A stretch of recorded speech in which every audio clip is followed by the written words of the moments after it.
Halo, selamat malam Natal Bapak dan Ibu, para profesional dan juga para pimpinan perusahaan. Apa kabarnya? Semoga malam Natal ini menjadi bawa berkah buat Bapak dan Ibu. Baik, sebelum kita mendengarkan firman Tuhan, marilah kita berdoa. Ya Tuhan Bapa, pada malam Natal ini Tuhan, kami mengucapkan syukur kepada-Mu Tuhan, kiranya Engkaulah selalu beserta dengan kami, agar firman kami ini Tuhan dapat menyerap di dalam kehidupan kami sehari-hari. Dan suruhlah Roh Kudus-Mu Tuhan bersama-sama dengan kami, supaya kami dapat menerapkannya dalam kehidupan kami.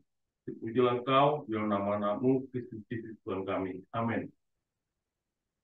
Baik, nas kita diambil dari Lukas 2 ayat 8 sampai 14. Demikian ini. Gembala-gembala. Di daerah itu ada gembala-gembala yang tinggal di padang menjaga kawanan ternak mereka pada waktu malam. Lalu berdirilah seorang malaikat Tuhan di dekat mereka, dan kemuliaan Tuhan bersinar meliputi mereka, dan mereka sangat ketakutan. Kata malaikat itu kepada mereka, "Jangan takut, sebab sesungguhnya aku memberitakan kepadamu kesukaan besar untuk segala bangsa. Hari ini telah lahir bagimu juru selamat, yaitu Mesias, Tuhan di kota Daud. Inilah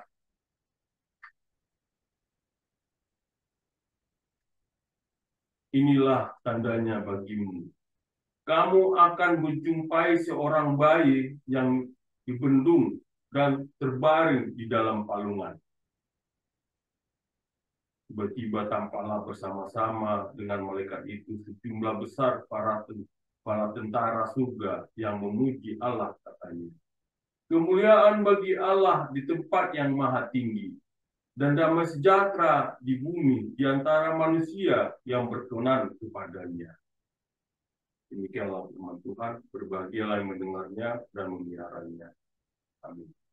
Saudara-saudara yang terkasih dalam nama Tuhan Yesus, telah membaca nas ini, apa yang terbetik dalam pikiran Bapak dan Ibu yang sebagai seorang pemimpin maupun seorang profesional. Saya mengambil topik adalah tentang bagaimana Bapak-bapak sebagai seorang pemimpin adalah pemimpin yang membawa damai, inspirasi dari kesukaan besar untuk seluruh bangsa. Nah, di sini, apakah Bapak dan Ibu sebagai seorang profesional maupun seorang pemimpin perusahaan dalam melaksanakan kepemimpinannya adalah seorang pemimpin yang membawa damai. Dan ini kita pelajari sebagai inspirasi dari kesukaan besar untuk seluruh dunia. Nah, apa yang kita pelajari dari kepemimpinan ini, yaitu adalah dari Lukas 2 ayat 8 sampai 14 ini adalah pemimpin yang tidak hanya memimpin dengan kekuatan, tetapi juga dengan melayani, yaitu mencerminkan kerendahan hati Yesus dalam inkarnasinya. Dan juga kita pelajari di sini bahwa pemimpin modern menggunakan teknologi, pendidikan, atau kebijakan untuk membawa damai sejahtera dan sukacita di seluruh dunia. Dan juga seorang pemimpin itu adalah seperti malaikat yang universal. Mereka bekerja melampaui batasan nasional untuk membawa manfaat bagi semua bangsa. Dan juga adalah orang-orang yang merespon isu-isu seperti pandemi, perubahan iklim, dan konflik dengan pendekatan yang mengedepankan kedamaian, keadilan, dan harapan. Bapak dan Ibu, siapakah yang orang tersebut sebagai contoh yang memiliki karakteristik seperti yang dituliskan dalam Lukas 2 ayat 8 sampai 14 ini? Saya mengambil contoh yaitu adalah seorang presiden Ukraina yang bernama Volodymyr Zelensky. Bapak-bapak pasti sangat akrab dengan nama ini. Jadi Volodymyr Zelensky ini adalah berasal dari latar belakang Yahudi sekuler, dan Zelensky telah menunjukkan nilai-nilai Kristen dalam kepemimpinannya seperti ketabahan, rendah hati, dan juga pengorbanan diri. Nah, relevansinya kita bisa ketika Bapak dan Ibu bisa melihat bagaimana ketika perang antara Rusia dan Ukraina. Nah, di dalam situasi perang yang sedang berlangsung ini, dia terus menyerukan perdamaian dan keadilan. berjuang untuk rakyatnya tanpa kehilangan visi harapan. Nah, kita bisa pelajari siapa sih Volodymyr Zelensky ini. Nah, Volodymyr Zelensky ini lahir di tanggal 25 Januari 1978 di Kryvyi, yaitu sebuah kota industri di wilayah Dnipropetrovsk, yaitu di Ukraina. Saat ini bagian dari Uni Soviet. Itu adalah salah satu pemimpin global paling menarik dan dalam sejarah kontemporer. Perjalanannya yang unik dari dunia hiburan ke dunia politik telah menjadikannya simbol ketangguhan dan harapan, terutama dalam menghadapi tantangan besar di negaranya. Nah, kita bisa melihat bagaimana dia awal kehidupannya dia. Nah, Zelensky tumbuh dalam keluarga Yahudi kelas menengah. Ayahnya Alexander Zelensky adalah seorang profesor terkemuka dan kepala Departemen Cybernetik serta perangkat komputer di Free State University of Economics and Technology. Dan ibunya, Rima Zelenska, dia adalah seorang insinyur. Nah, latar belakang keluarganya yang berpendidikan menciptakan lingkungan yang mendukung perkembangan intelektualnya. Nah, saat kecil, Zelensky sempat tinggal di Mongolia ketika ayahnya bekerja di sana sebagai konsultan teknologi. Dia menunjukkan bakat dalam berbagai bidang, termasuk akademik dan seni sejak usia muda.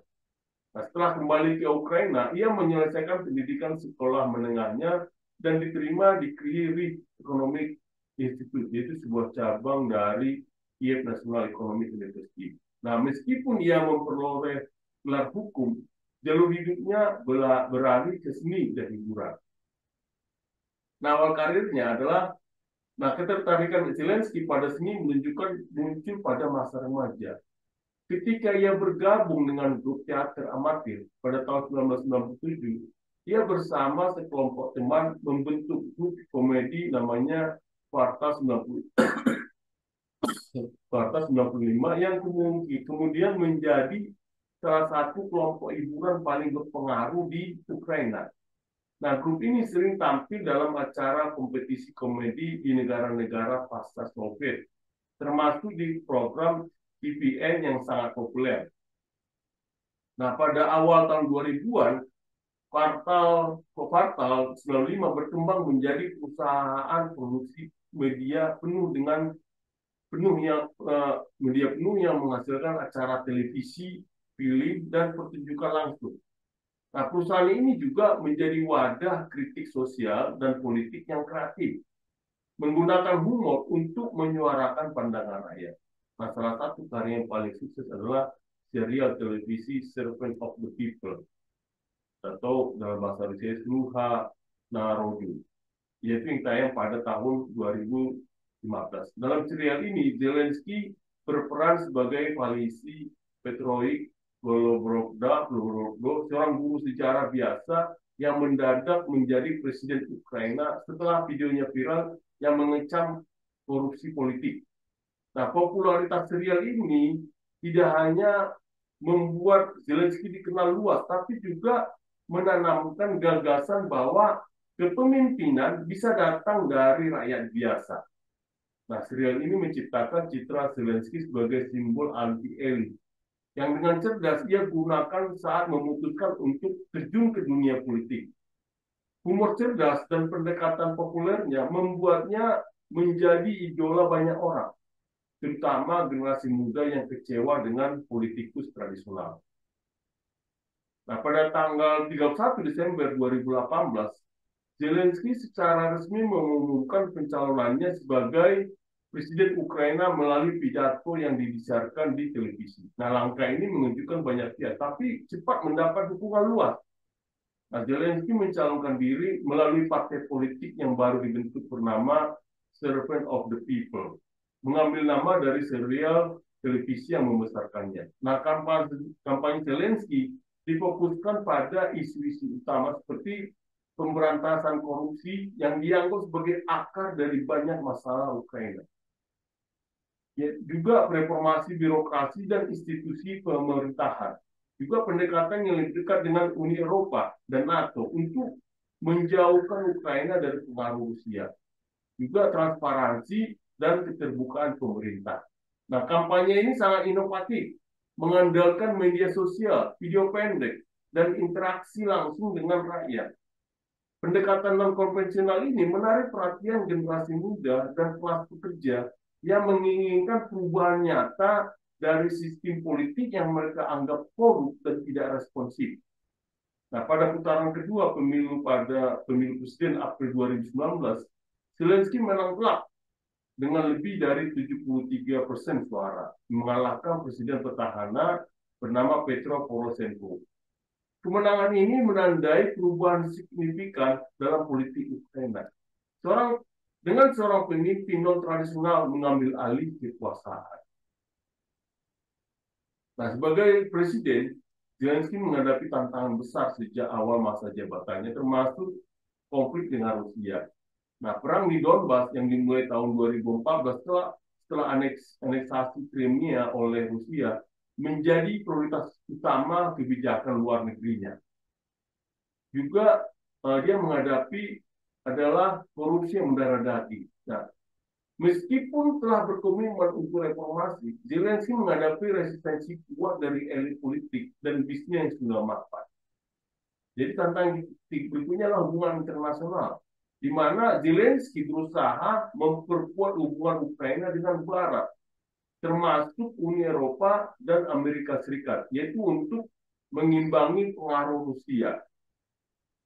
Nah, di sini kita bisa lihat bagaimana ketika krisis invasi Rusia tahun 2022. Nah, invasi Rusia pada Februari 2022 mengubah jalannya kepresidenan Zelensky.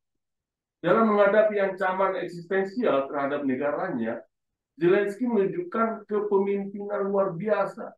Dia menolak meninggalkan Kiev meskipun kota itu menjadi target utama serangan Rusia, menyatakan bahwa ia akan tetap bersama rakyatnya hingga akhir. Nah, Zelensky menggunakan media sosial dan diplomasi digital untuk membangun dukungan internasional. Pidato-pidatonya di parlemen dunia, termasuk Kongres Amerika Serikat dan Parlemen Eropa, menginspirasi solidaritas global. Dukungan militer dan ekonomi dari negara-negara barat sebagian besar datang berkat upaya diplomatiknya. Bagaimana kita melihat kepemimpinan di tengah krisis? Nah, di sini kita belajar Zelensky menjadi simbol perlawanan Ukraina melawan agresi dan gaya komunikasinya yang lugas serta emosional memenangkan hati dunia. Pidatonya yang terkenal seperti "Saya butuh amunisi, bukan tumpangan." Nah, ini adalah menjadi seruan ikonik melawan tirani. Apa yang kita bisa lihat dari warisan kita dapat sini? Zelensky itu dianggap sebagai salah satu pemimpin global paling penting di era modern. Pengaruhnya melampaui batas-batas Ukraina karena ia telah menginspirasi gerakan pro-demokrasi di seluruh dunia. Nah, beberapa warisan yang kita bisa lihat adalah mengenai komunikasi yang efektif. Nah, kemampuannya menggunakan media untuk menyampaikan pesan kepada rakyat dan dunia adalah pelajaran penting dalam kepemimpinan modern. Yang warisan selanjutnya adalah keberanian moral. Nah, pilihannya untuk tetap tinggal di Kiev selama perang menunjukkan dedikasi dan keberanian luar biasa. Juga kita bisa pelajari reformasi politik. Meskipun tantangannya besar, Zelensky tetap berkomitmen untuk mengubah sistem politik Ukraina. Nah, Zelensky adalah representasi dari pemimpin abad ke-21, yaitu seorang yang responsif, empatik, dan bersedia mengambil risiko besar demi rakyatnya. Perjalanan hidupnya yang luar biasa dari seorang entrepreneur menjadi simbol perlawanan global adalah bukti bahwa kepemimpinan dapat muncul dari tempat-tempat yang tidak terduga. Nah, kita juga pelajari di sini bagaimana dia menguraikan prinsip-prinsip kepemimpinan yang selama ini kita telah pelajari yang sangat komprehensif, yaitu satu adalah keberanian dalam kepemimpinan. Zelensky menunjukkan bahwa keberanian adalah elemen mendasar dalam kepemimpinan, terutama saat menghadapi ancaman eksistensial. Keputusannya untuk tetap berada di Kiev selama invasi Rusia pada Februari 2022 adalah bukti nyata dari keberanian yang ia miliki. Ketika ditawari evakuasi oleh sekutu internasional, ia menjawab dengan tegas, saya butuh amunisi, bukan tumpangan. Nah, keberanian ini tidak hanya bersifat fisik, tapi juga moral. Zelensky memilih untuk berada di tengah rakyatnya, menginspirasi mereka untuk berjuang. Keputusan ini memperlihatkan pentingnya seorang pemimpin dalam memberikan keteladanan yang kemudian menjadi faktor kunci dalam memotivasi rakyat Ukraina untuk melawan agresi dengan penuh semangat. Nah, di sini kita pelajari bahwa seorang pemimpin yang berani tidak hanya menghadapi risiko secara langsung, tapi juga menunjukkan kepada rakyatnya bahwa mereka tidak pernah ditinggalkan dalam menghadapi kesulitan. Nah, hal yang kedua yang kita pelajari dari Zelensky adalah kepemimpinan berdasarkan komunikasi yang efektif. Nah, sebagai seorang mantan entrepreneur, Zelensky memiliki pemahaman mendalam tentang seni komunikasi. Ia memanfaatkan kemampuan ini untuk menyampaikan pesan yang jelas, emosional, dan menggugah baik kepada rakyat Ukraina maupun komunitas internasional. Nah, melalui pidato-pidato singkat tapi penuh makna, ia mampu memobilisasi dukungan luas di seluruh dunia. Nah, dalam berbagai pidatonya di parlemen dunia seperti di Kongres Amerika Serikat, Parlemen Eropa, dan PBB, ia sering menggunakan metafora dan cerita yang menghubungkan perjuangan Ukraina dengan nilai-nilai universal seperti kebebasan dan demokrasi. Pengguna media sosial seperti Twitter dan Instagram untuk memberikan pembaruan langsung tentang situasi Ukraina adalah contoh lain dari bagaimana ia mendekati rakyat dan dunia secara langsung. Nah, apa yang kita pelajari dari sini adalah bahwa komunikasi yang efektif adalah kunci untuk membangun dukungan dan kepercayaan. Nah, seorang pemimpin harus mampu menyampaikan visi dan tujuannya dengan cara yang menyentuh hati dan pikiran audiensinya. Nah, hal yang ketiga yang kita pelajari adalah kepemimpinan yang merakyat dan tidak berjarak. Nah, di sini kita pelajari bahwa Zelensky mematahkan stereotip tradisional tentang seorang pemimpin nasional yang selalu terkesan formal dan berjarak. Ia sering terlihat mengenakan pakaian sederhana seperti kaos hijau militer, bahkan dengan pertemuan dengan pemimpin dunia. Penampilannya ini menunjukkan solidaritasnya dengan rakyat Ukraina, terutama mereka yang berjuang di garis depan. Nah, ini adalah kita pelajari bagaimana Zelensky menggunakan media sosial untuk berinteraksi langsung dengan rakyatnya, mendengarkan keluhan mereka, dan memberikan penghormatan kepada mereka yang berkontribusi dalam perjuangan nasional. Nah, dalam banyak kesempatan, ia menyampaikan penghargaan kepada para tentara, pekerja sukarela, dan warga sipil, menyebut mereka sebagai pahlawan sejati Ukraina. Nah, apa yang kita bisa pelajari dari sini adalah bahwa seorang pemimpin harus merasakan penderitaan rakyatnya, berada di tengah mereka, dan menunjukkan empati yang tulus. Nah, hal yang keempat yang kita pelajari adalah komitmen terhadap demokrasi dan kebebasan. Nah, Zelensky sering menyatakan bahwa perjuangan Ukraina melawan Rusia bukan hanya tentang mempertahankan wilayah, tetapi juga mempertahankan nilai-nilai demokrasi. Nah, dalam pidatonya, ia menekankan bahwa demokrasi adalah sesuatu yang harus diperjuangkan setiap hari dan kebebasan tidak pernah diberikan tanpa usaha. Nah, di sini kita pelajari bagaimana Zelensky tidak hanya berbicara tentang demokrasi, tapi juga memastikan proses-proses demokrasi tetap berjalan bahkan di tengah perang, termasuk transparansi dalam pengambilan keputusan dan konsultasi dengan pemimpin lokal. Dan ia juga mendorong reformasi pemerintahan untuk menghapuskan korupsi dan menciptakan pemerintahan yang lebih transparan.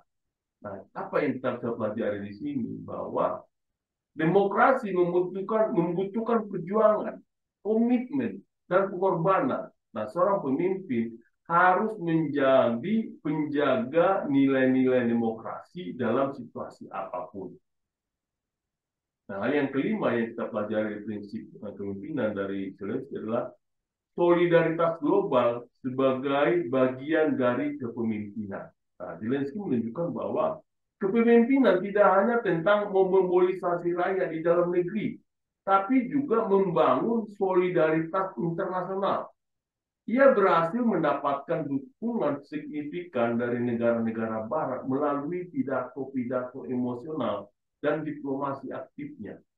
Nah, di mana ketika itu kita bisa pelajari bagaimana Zelensky sering mengaitkan perjuangan Ukraina dengan sejarah-sejarah negara Barat, seperti Revolusi Amerika atau perlawanan Eropa terhadap totalitarisme, untuk menunjukkan bahwa perjuangan Ukraina adalah bagian dari narasi global.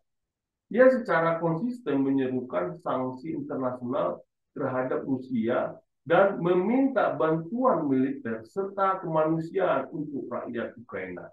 Nah, apa yang kita bisa pelajari dari sini adalah bahwa pemimpin yang efektif harus membangun jaringan solidaritas global, terutama ketika menghadapi tantangan besar yang berdampak internasional. Nah, hal yang keenam yang kita pelajari adalah ketegasan dan adaptabilitas. Nah, Zelensky menunjukkan bahwa seorang pemimpin harus mampu beradaptasi dengan cepat terhadap situasi yang berubah. Nah, latar belakangnya sebagai entrepreneur tanpa pengalaman politik atau militer tidak menghalanginya untuk mengambil keputusan-keputusan tegas dalam krisis. Nah, apa yang dia lakukan adalah ketika invasi Rusia dimulai, ia segera mengubah struktur pemerintahan untuk fokus pada perang, termasuk melibatkan semua sektor masyarakat dalam upaya pertahanan.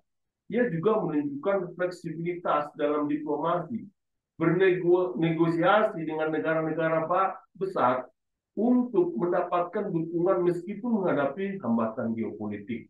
Nah, apa yang kita pelajari dari sini adalah bahwa adaptabilitas adalah kunci dalam menghadapi situasi krisis.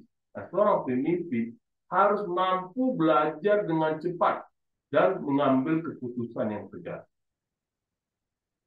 Yang ketujuh yang kita pelajari dari Zelensky adalah penghargaan terhadap kontribusi rakyat. Nah, Zelensky sering mengakui bahwa kekuatan sejati Ukraina terletak pada rakyatnya. Ia secara terbuka memberikan penghormatan kepada mereka yang berjuang, baik di garis depan maupun di belakang layar. Ia memahami bahwa kepercayaan rakyat adalah sumber legitimasi kepemimpinan. Nah, di sini kita bisa mempelajari bahwa Zelensky secara konsisten memberikan penghargaan kepada tentara, tenaga medis, pekerja sukarela, dan rakyat biasa yang membantu mempertahankan negara. Ia juga menggunakan platform publiknya untuk menyoroti kisah-kisah heroik dari individu-individu biasa.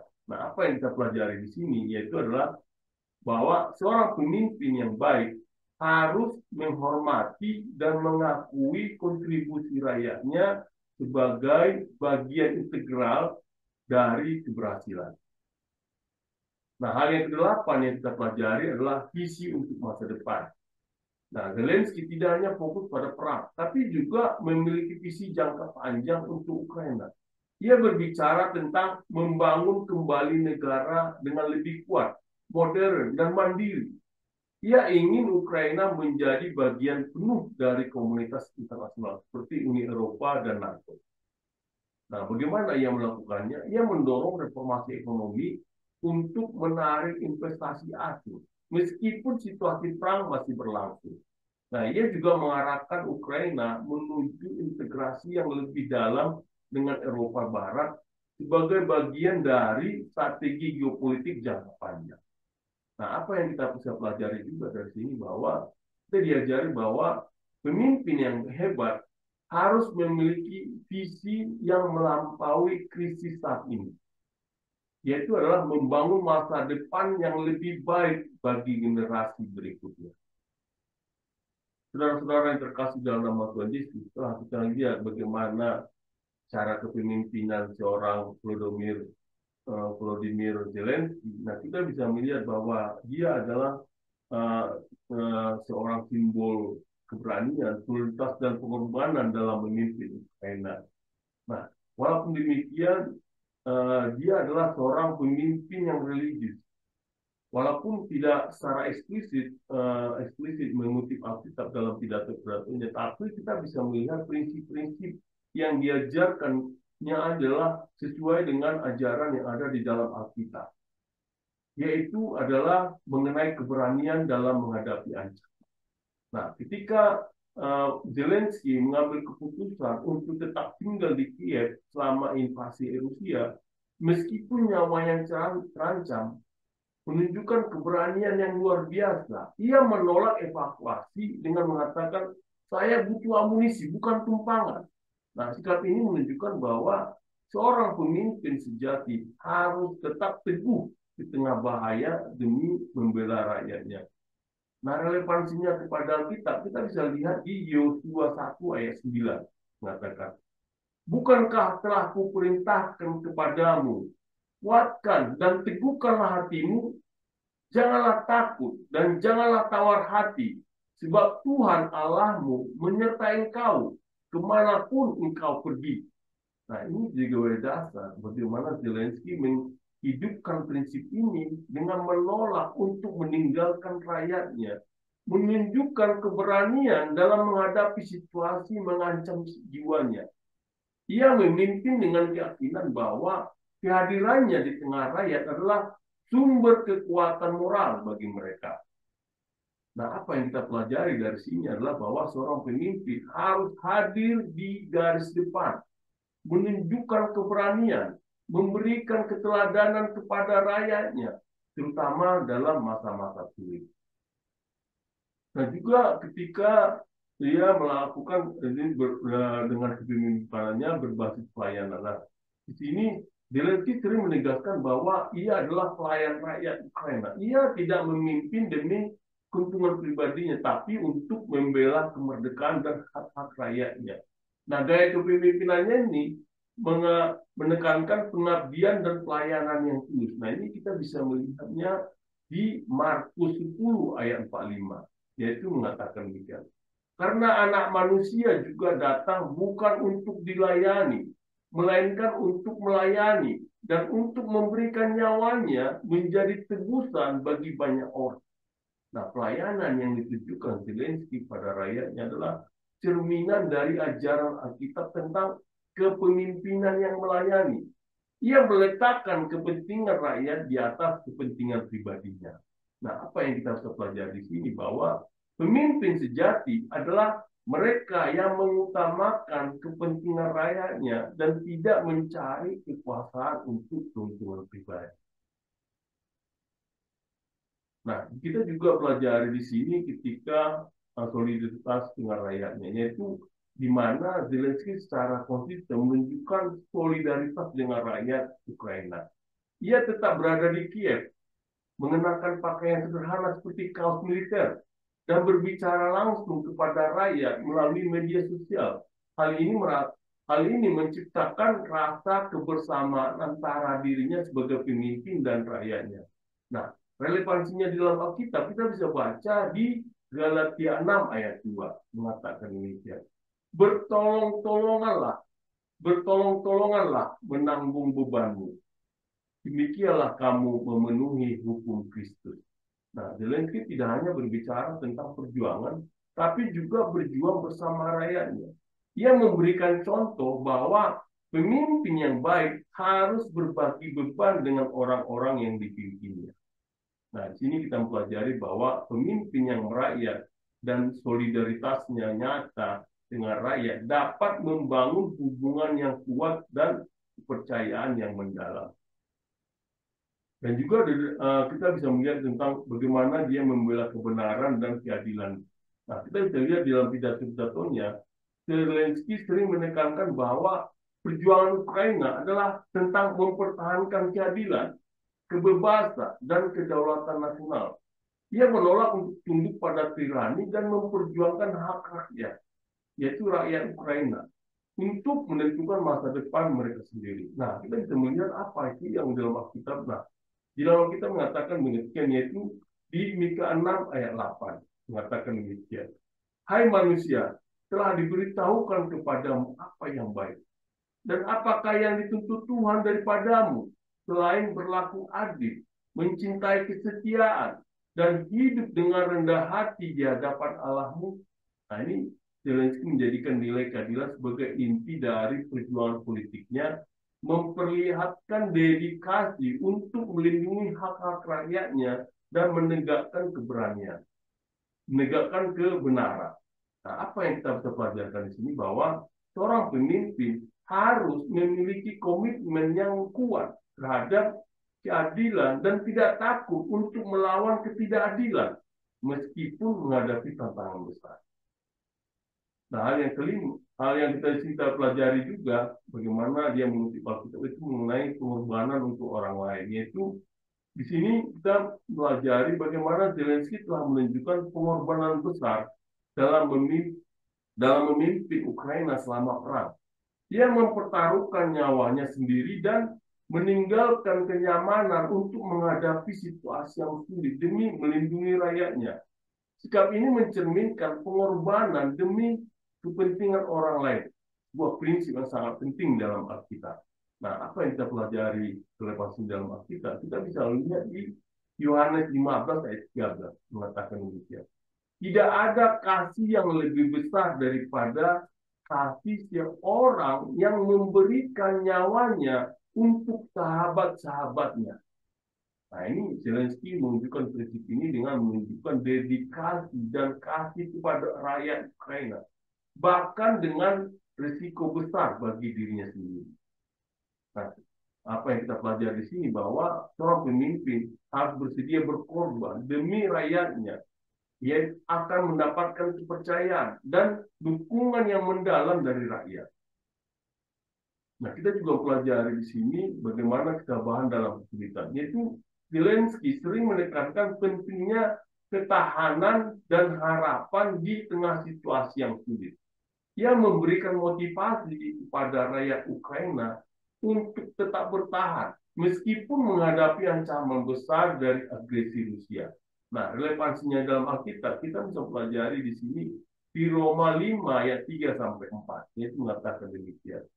Dan bukan hanya itu saja, kita malah bermegah juga dalam kesengsaraan kita, karena kita tahu bahwa kesengsaraan itu menimbulkan ketekunan, dan ketekunan menimbulkan tahan uji, dan tahan uji menimbulkan pengharapan.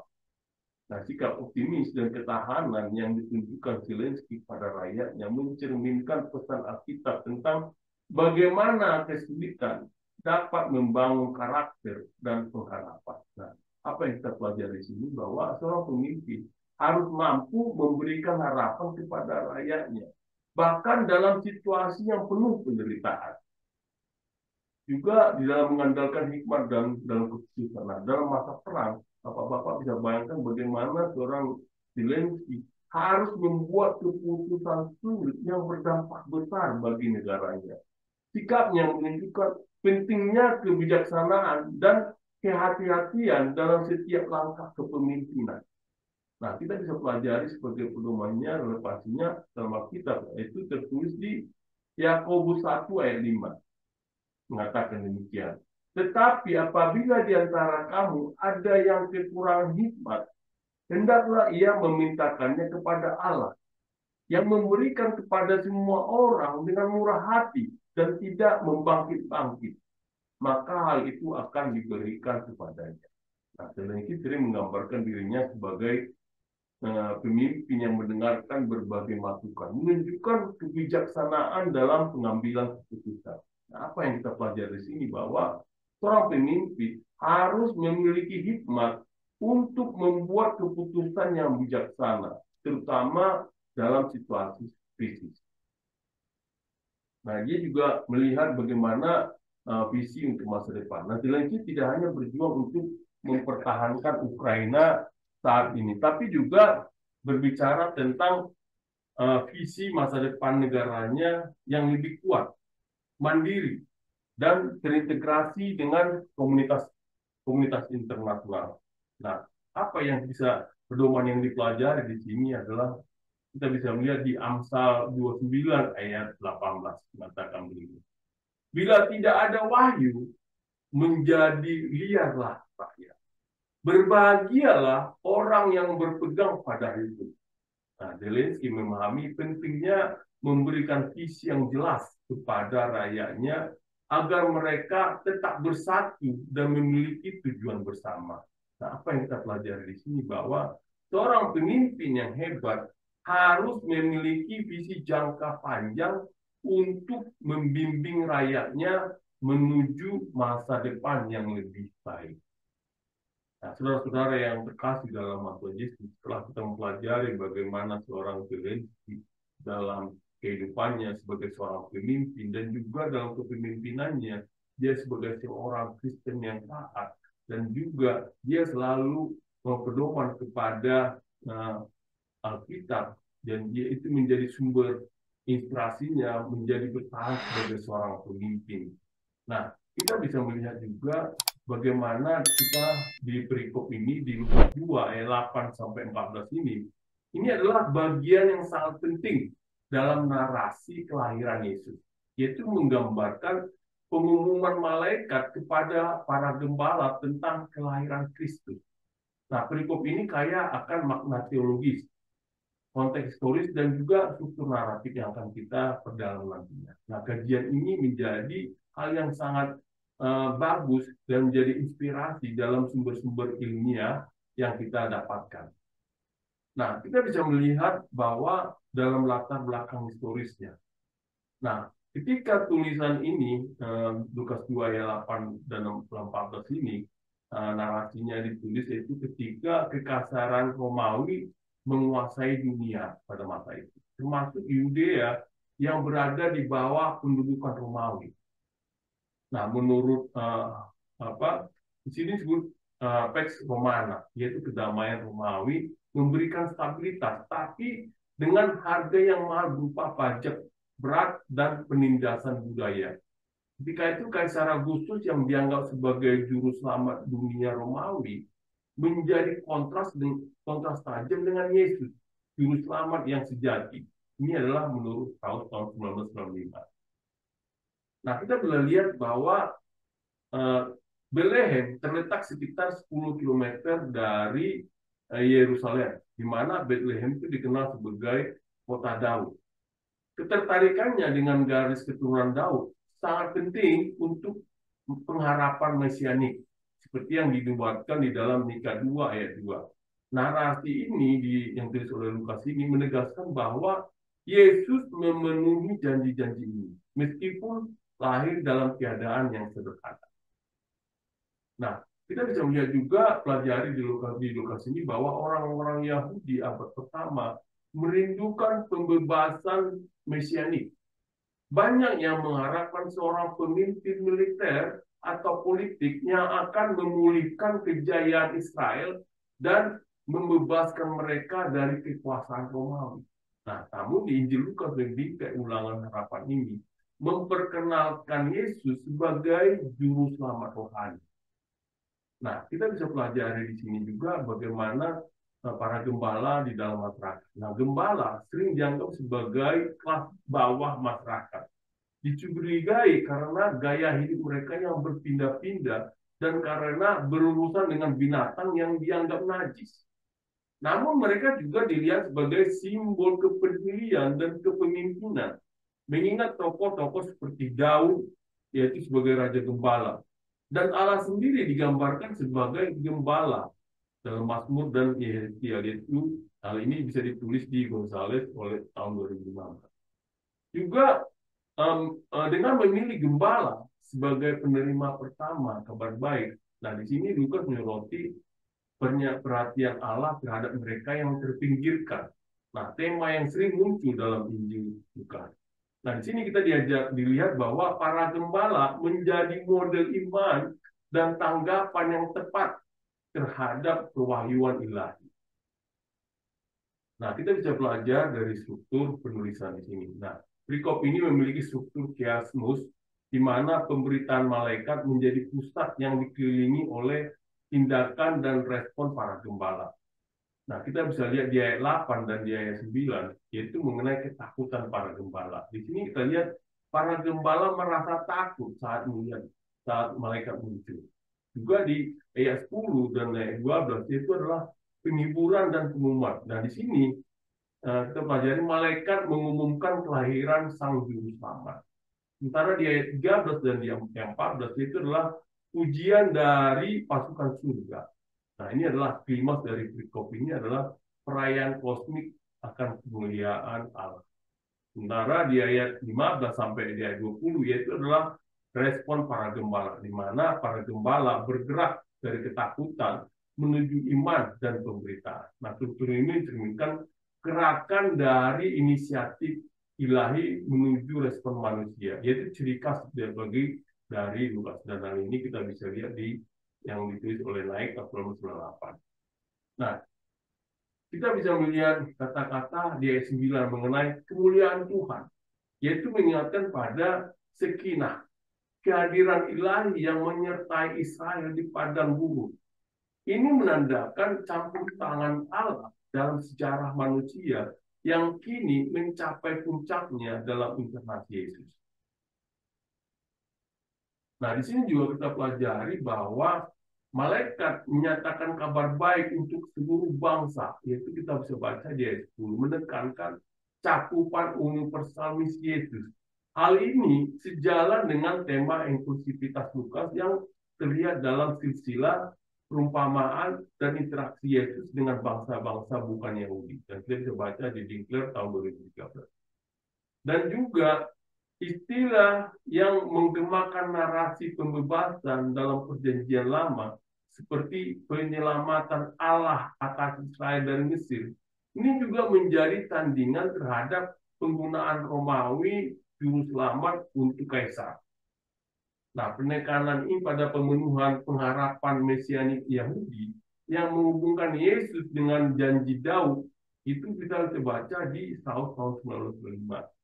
Nah, sementara gelar Tuhan yang memberikan otoritas ilahi kepada Yesus menghubungkan dia dengan Allah Israel. Nah, di sini juga kita pelajari di ayat 14 mengenai proklamasi malaikat tentang damai, yaitu mengacu pada konsep Ibrani artinya salom, yang mencakup kesejahteraan, keadilan, dan pemulihan. Damai ini bukan sekedar ketiadaan konflik, tetapi perubahan holistik yang dibawa oleh pemerintahan Yesus. Itu kita bisa baca di Gunung tahun 2006. Nah, kita juga bisa lihat bagaimana respon para gembala di sini. Nah, ini adalah para gembala bergerak dari ketakutan menuju iman, menunjukkan tanggapan ideal terhadap pewahyuan ilahi. Nah, tindakan mereka mencari anak itu memberitakan kabar baik, menjadi model murid dan penginjil. Nah, ini kita bisa lihat di Petrus tahun 2001. Nah, kesaksian para gembala menandai awal dari pemberitaan publik tentang identitas Yesus. Nah, mereka berperan sebagai saksi, peran yang menjadi pusat Injil Lukas dan juga kisah para rasul. Nah, kita juga bisa melihat di sini tentang ditulis dari Lukas ini, narasi kelahiran dan Lukas ini menggabungkan tipologi perjanjian lama seperti nyanyian Hana dan garis keturunan Daud dengan pemenuhannya dalam perjanjian baru. Nah, peran para gembala sejajar dengan pengakuan Simeon dan Hana akan Yesus sebagai Mesias. Nah, kita bisa lihat buka di Lukas 2 ayat 25 sampai 38. Nah, tema-tema yang diperkenalkan di sini yaitu adalah damai, keselamatan, dan kesaksian, yaitu bergema di panjang Injil Lukas dan Kitab para Rasul. Nah, proklamasi kepada para gembala meramalkan proklamasi global Injil dalam Kitab para Rasul 1 ayat 8, yaitu kita bisa menurut dari Musnad tahun 2016. Saudara-saudara yang terkasih dalam nama Yesus, kita bisa melihat bagaimana ini adalah inklusivitas kabar baik yang menjadi sebuah berkat buat semua orang, terutama bagi orang-orang yang terpinggirkan. Dan ini juga kita menjadi refleksi bagaimana juga gereja mewujudkan jangkauan universal keselamatan. Juga di sini kita pelajari bahwa respon para gembala kepada pesan malaikat itu adalah suatu model ketaatan dan sukacita. Nah, di sini kita mempelajari bagaimana Bapak dan Ibu kita selalu bergerak dari mendengar menuju tindakan, yaitu adalah menjalankan perjalanan iman para gembala. Di sini kita pelajari bagaimana iman dari para gembala itu sendiri. Dan ini juga kita bisa lihat bagaimana juga malaikat memberitakan damai. Nah, ini adalah hal yang bisa kita lihat di dalam gereja menjadi agen rekonsiliasi dan keadilan. Nah, ini juga kita bisa melihat bahwa perikop ini menjadi sifat damai dan secara individu maupun secara sosial. Itu menurut Grun tahun 2006. Nah, saudara-saudara yang terkasih dalam nama Tuhan Yesus, kita coba mempelajari dari setiap ayat yang dilakukan di sini. Kita pelajari di ayat 8 sampai 14 di sini. Apa sih maknanya dan interpretasinya di sini? Di ayat 8 dikatakan demikian. Di daerah itu ada gembala-gembala yang tinggal di padang menjaga kawanan ternak mereka pada waktu malam. Nah, ini adalah menggambarkan gembala pada abad pertama, yaitu di Yudea, berada di dalam lapisan sosial yang rendah. Nah, mereka sering dianggap tidak penting oleh masyarakat. Namun, simbolisme mereka sangat kuat, terutama dalam kaitannya dengan tokoh-tokoh Alkitab seperti Daud, yaitu di 1 Samuel 16 ayat 11, dan juga di Musa di Keluaran 3 ayat 1. Nah, menurut Spencer tahun 2012 menekankan bahwa kehadiran gembala dalam narasi ini sangat sejalan dengan perhatian Lukas terhadap kelompok-kelompok yang terpinggirkan sebagai penerima pewahyuan Allah. Nah, di sini kita juga melihat bahwa detail mereka menjaga kawanan ternak pada malam hari, yaitu menggambarkan kewaspadaan mereka yang dalam teologi Lukas menjadi metafora untuk kesiapsiagaan rohani. Itu kita bisa lihat di Lukas 12 ayat 37. Dan juga kedekatan lokasi ini dengan Bethlehem menghubungkan para gembala dengan nubuat mesianik di dalam Mika 5 ayat 2. Yaitu menegaskan kelahiran Yesus sebagai penggenapan janji Daud. Nah, untuk para pemimpin, kita bisa pelajari apa yang kita pelajari di ayat 8 ini. Nah, gembala melambangkan kepemimpinan yang dekat dengan rakyatnya.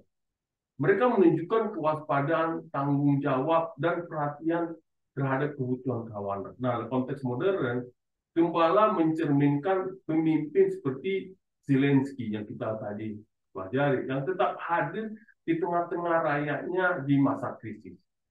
Nah, sebagai seorang pemimpin, Bapak dan Ibu adalah seorang pemimpin yang efektif, harus tetap terhubung dengan timnya, mendengarkan kebutuhan mereka, dan memberikan arahan yang jelas.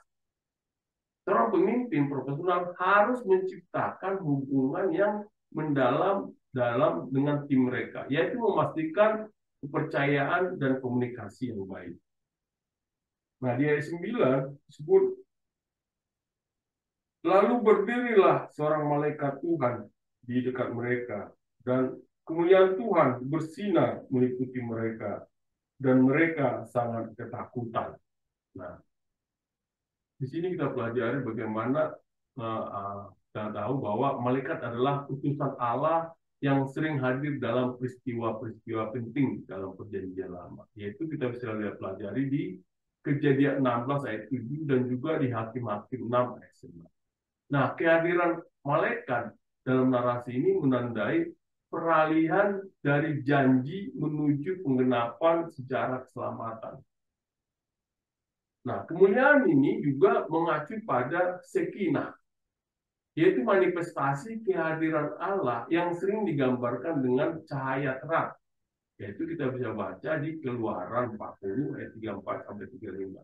Nah, kehadirannya di sini menunjukkan bahwa pekerjaan penyelamatan Allah sedang mencapai puncaknya. Yaitu kita bisa pelajari menurut simbol tahun 1994. Nah, ketakutan para gembala juga mencerminkan respon manusia terhadap kekudusan Allah yang seringkali penuh rasa takjub dan gentar.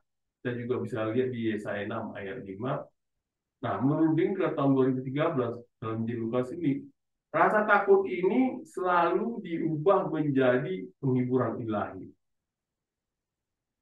Nah, bagaimana kita bisa mempelajari ini dari segi kepemimpinan, bahwa ketakutan gembala menunjukkan rasa takjub akan wahyu ilahi. Nah, seorang pemimpin sering menghadapi momen-momen krusial yang menuntut keberanian dan ketegasan. Nah, seorang pemimpin adalah pemimpin transformatif menghadapi ketidakpastian dengan keberanian, memahami tanggung jawab besar yang mereka emban. Nah, keberanian seperti Zelensky juga dalam menghadapi ancaman adalah contoh nyata. Nah, seorang pemimpin harus mengubah rasa takut menjadi motivasi untuk mengatasi tantangan dengan strategi dan keyakinan. Jadi 10 kita pelajari di sini, kata malaikat itu kepada mereka, jangan takut. Sebab sesungguhnya aku memberitakan kepadamu kesukaan besar untuk segala bangsa. Nah, mengatakan jangan takut. Dalam ayat ini, kenyataan ini merupakan pola yang konsisten dalam narasi pewahyuan Lukas. Itu contohnya kepada Zakaria di Lukas chapter 13 dan juga kepada Maria di Lukas 1 ayat 30. Hal ini menandakan bahwa pesan yang akan disampaikan adalah kabar baik. Sementara kata kerja yang digunakan di sini adalah akar kata dari Injil, yaitu kabar berita baik. Nah, pesan malaikat ini adalah deklarasi kabar keselamatan, sukacita, dan penggenapan janji Allah kepada Israel.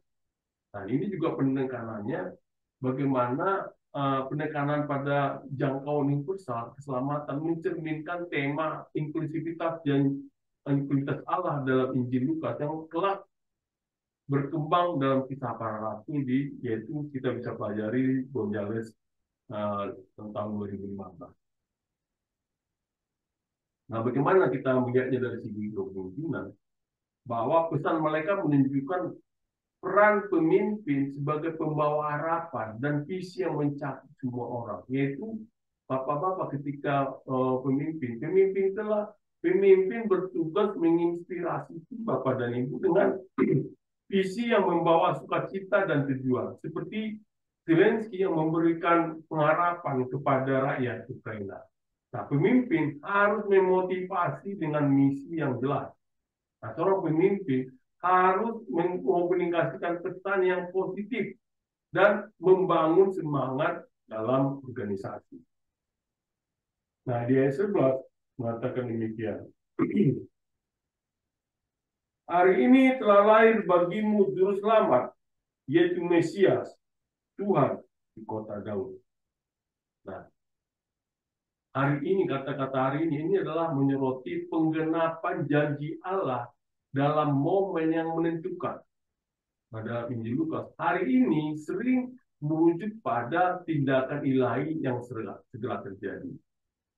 Kata-kata kota Daud itulah penyebutan Bethlehem sebagai kota Daud yang menghubungkan Yesus dengan garis keturunan Daud, yaitu menggenapi janji mesianik dalam 2 Samuel 7 ayat 12 sampai 16 dan di Mika 5 ayat 2. Nah, gelar sebagai juru selamat ini adalah menggambarkan Yesus sebagai pembebas sebagaimana Allah digambarkan dalam perjanjian lama di Yesaya 43 ayat 3. Hal ini juga menjadi tandingan terhadap Kaisar Romawi yang sering menyebut diri mereka sebagai penyelamat dunia. Nah, antara istilah Mesias, istilah Mesias ini menunjukkan bahwa Yesus adalah yang diurapi, penggenap harapan mesianik Yahudi. Nah, sementara gelar Tuhan menegaskan otoritas ilahi Yesus. Nah, ini menyamakan dia dengan Yahweh dalam perjanjian lama. Nah, apa yang kita bisa pelajari di untuk kepemimpinan?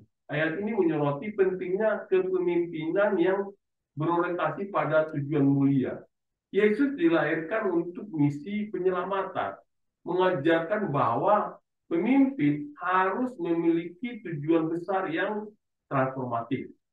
Nah, bagaimana kita melakukannya? Makanya seorang pemimpin yang berkomitmen pada tujuan jangka panjang menginspirasi kesetiaan dan kolektif. Di sini kita bisa lihat pelajari bagaimana juga contoh yang kita lihat tadi adalah Zelensky juga menunjukkan hal ini dengan fokus pada kedaulatan dan kebebasan negaranya.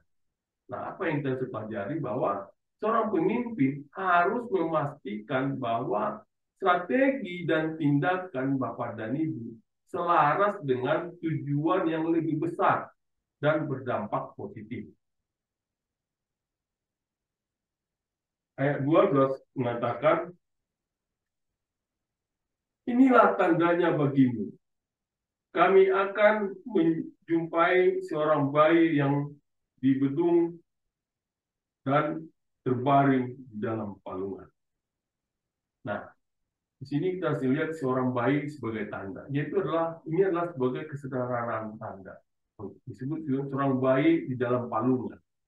Yaitu berlawanan dengan harapan akan Mesias yang berkuasa. Ini menurut tahun 2006 itu menegaskan paradoks inkarnasi, di mana kuasa Allah dinyatakan dalam kelemahan manusia. Hal ini juga kita lihat bahwa hal ini mencerminkan kebiasaan umum dalam merawat bayi yang baru lahir. Itu menunjukkan sisi kemanusiaan Yesus sepenuhnya.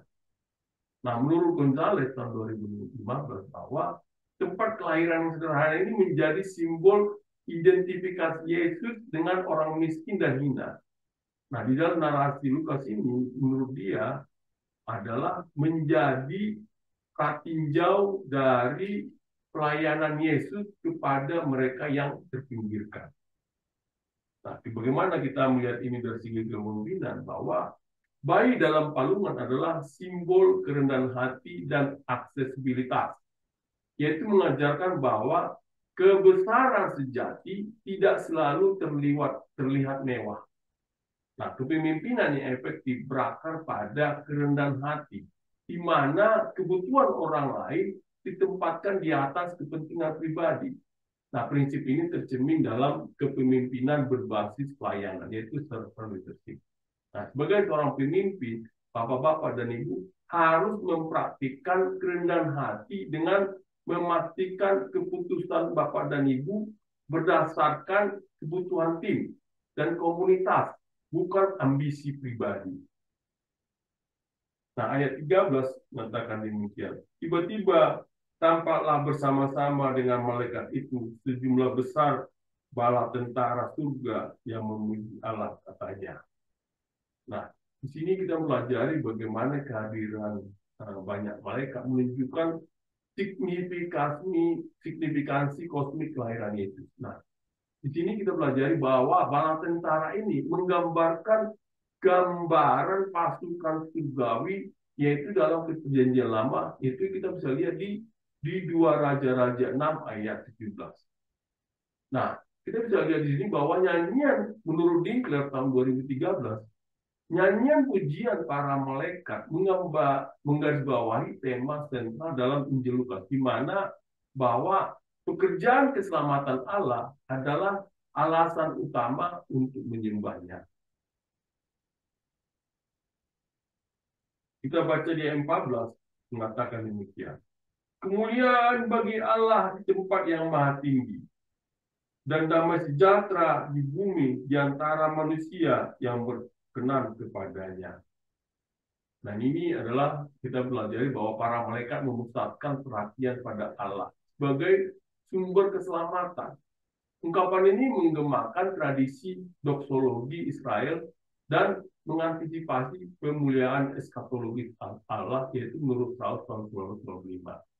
Nah, menurut Mosner tahun 2016 bahwa menyatakan damai yang dinyatakan di sini adalah Shalom dalam bahasa Ibrani, yaitu adalah kesejahteraan, keadilan, dan pemulihan. Nah, hal ini sangat kontras dengan Pax Romana, kedamaian dicapai melalui kekerasan, menyoroti sifat kerajaan Allah yang berbeda secara berdasar. Nah, di sini juga kita pelajari menurut Gonzales tahun 2016 bahwa kata-kata ini menunjukkan di antara manusia yang berkenan kepadanya. Ya, ini adalah menunjukkan kasih karunia Allah yang ditawarkan kepada semua orang, tetapi menuntut respons iman dan individu. Nah, apa yang kita pelajari dari Lukas 2, 13-14 ini, versi kemungkinan bahwa nyanyian para malaikat menekankan damai sebagai inti dari kepemimpinan ilahi. Nah, seorang pemimpin dipanggil untuk menjadi pembawa damai, baik dalam organisasi maupun masyarakat luas. Nah, seorang pemimpin yang berfokus pada perdamaian menciptakan stabilitas dan harmoni di tengah tantangan. Nah, kita tadi pelajari bagaimana upaya Zelensky untuk menyatukan Ukraina di masa konflik mencerminkan komitmen ini. Bapak-bapak sebagai seorang pemimpin, gimana kita menerapkannya? Bapak-bapak sebagai pemimpin maupun sebagai profesional harus aktif membangun budaya kerja yang damai, menyelesaikan konflik secara konstruktif, dan mempromosikan kerjasama. Saudara-saudara yang terkasih dalam nama Tuhan Yesus, prinsip-prinsip apa yang kita pelajari dari Lukas 2 ayat 8-14 ini? Ada 5 hal yang kita pelajari di sini, yaitu adalah satu, kepemimpinan pelayanan. Nah, seperti yang dicontohkan oleh kelahiran Yesus, pemimpin pelayanan mengutamakan kebutuhan orang lain, menciptakan budaya perhatian dan pemberdayaan. Contohnya kita melihat di sini bagaimana Zelensky menunjukkan kepemimpinan pelayanan dengan mendahulukan rakyatnya dalam setiap keputusan. Nah, caranya adalah bangun struktur yang mendukung pemberdayaan tim dan memastikan kesejahteraan mereka. Nah, yang kedua adalah kerendahan hati. Nah, seorang pemimpin yang rendah hati membangun kepercayaan dan kredibilitas yang esensial dalam kepemimpinan. Yaitu contohnya kita bisa pelajari di sini, Yesus yang lahir dalam kesederhanaan mengajarkan pentingnya otentisitas dibandingkan penampilan. Oleh karena itu, Bapak-bapak dan Ibu, jadilah pemimpin yang memprioritaskan nilai-nilai otentik daripada mengejar status. Nah, kita juga pelajari yang ketiga di sini adalah keberanian dan ketahanan. Nah, seorang pemimpin yang berani menghadapi tantangan dengan keyakinan dan menginspirasi tim untuk tetap maju. Nah, contohnya kita lihat di sini adalah ketahanan Zelensky dalam menghadapi tekanan. Ini adalah sebagai bukti pentingnya keberanian dalam kepemimpinan. Nah, caranya gimana adalah Bapak-bapak siapkan tim untuk menghadapi ketidakpastian dengan alat dan dukungan yang diperlukan. Nah, hal yang keempat yang kita pelajari adalah kepemimpinan visioner. Nah, seorang pemimpin besar mengomunikasikan visi yang menginspirasi dan memotivasi aksi kolektif. Nah, contohnya adalah pesan malaikat tentang kelahiran Yesus membawa visi transformasi dunia. Yaitu Bapak-bapak, cara melakukannya adalah sampaikan visi yang jelas dan menginspirasi sejalan dengan tujuan organisasi. Nah, prinsip kelima adalah pembangunan perdamaian. Nah, di sini kita bisa lihat bahwa seorang pemimpin harus menjadi agen rekonsiliasi dan harmoni. Contohnya adalah pesan damai dari para malaikat menantang pemimpin untuk memprioritaskan kerjasama di atas perpecahan. Yaitu adalah bagaimana kita pelajari di sini bahwa Bapak-bapak, bangun budaya organisasi yang inklusif dan menyelesaikan konflik secara damai. Nah, apa yang kita pelajari juga dari Volodymyr Zelensky, bahwa di sini dia juga pelajari adanya kepemimpinan pelayanan, yaitu tetap berada di tengah rakyatnya, menunjukkan prioritas pelayanan, dan juga ketahanan dan harapan, yaitu menyampaikan pesan harapan meski di tengah konflik, mencerminkan kepemimpinan yang penuh iman, dan juga mengenai visi dan misi, yaitu komitmennya terhadap kedaulatan Ukraina adalah contoh bagaimana kepemimpinan dapat selaras dengan tujuan besar.